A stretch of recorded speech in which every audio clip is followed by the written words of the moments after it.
জ্যৈষ্ঠের দাবদাহে যেন হাঁসফাঁস করছে জনজীবন। সকাল গড়াতেই সূর্যের তীব্র তাপে রাস্তাঘাটে জনজীবন নাকাল হওয়ার মতো অবস্থা। ঘরের ভেতরও মিলছে না স্বস্তি।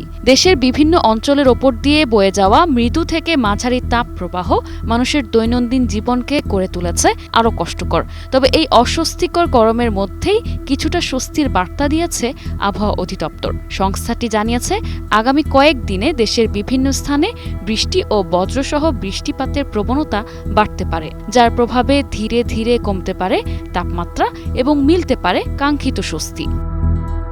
এছাড়া দেশের বেশ কিছু বিভাগের দু এক জায়গায় অস্থায়ীভাবে দমকা হাওয়া বা ঝড়ো হাওয়া ও বিদ্যুৎ চমকানো সহ হালকা থেকে মাঝারি ধরনের বৃষ্টি, বজ্রসহ বৃষ্টি হতে পারে এবং কোথাও কোথাও মাঝারি ধরনের ভারী বর্ষণও হতে পারে। সারা দেশে দিন ও রাতের তাপমাত্রাও সামান্য কমতে পারে।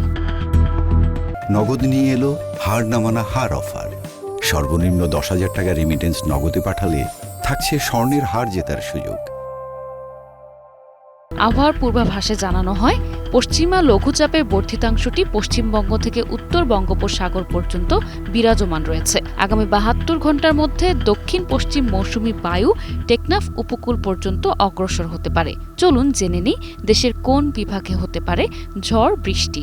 জানা যায়, পরবর্তী 24 ঘন্টার মধ্যে রংপুর, ময়মনসিংহ, চট্টগ্রাম ও সিলেট বিভাগের কিছু কিছু জায়গায় এবং রাজশাহী, ঢাকা, খুলনা ও বরিশাল বিভাগের দু এক জায়গায় অস্থায়ীভাবে দমকা, ঝড়ো হাওয়া ও বিদ্যুৎ চমকানো সহ হালকা থেকে মাঝারি ধরনের বৃষ্টি, বজ্রসহ বৃষ্টি হতে পারে।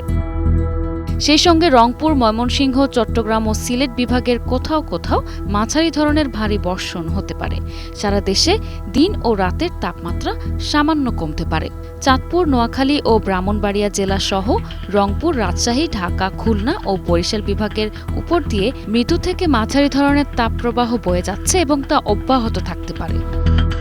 এছাড়া বৃহস্পতিবার সন্ধ্যা 6টা থেকে পরবর্তী 24 ঘন্টার পূর্বাভাসে বলা হয়েছে, রংপুর, ঢাকা, ময়মনসিংহ, চট্টগ্রাম ও সিলেট বিভাগের কিছু জায়গায় এবং রাজশাহী, খুলনা ও বরিশাল বিভাগের দু এক জায়গায় অস্থায়ীভাবে দমকা বা ঝড়ো হাওয়া ও বিদ্যুৎ চমকানো সহ হালকা থেকে মাঝারি ধরনের বৃষ্টি, বজ্রসহ বৃষ্টি হতে পারে। সেই সঙ্গে দেশের কোথাও কোথাও মাঝারি ধরনের ভারী থেকে ভারী বর্ষণও হতে পারে। সারা দেশে দিন এবং রাতের তাপমাত্রা প্রায় অপরিবর্তিত থাকতে পারে।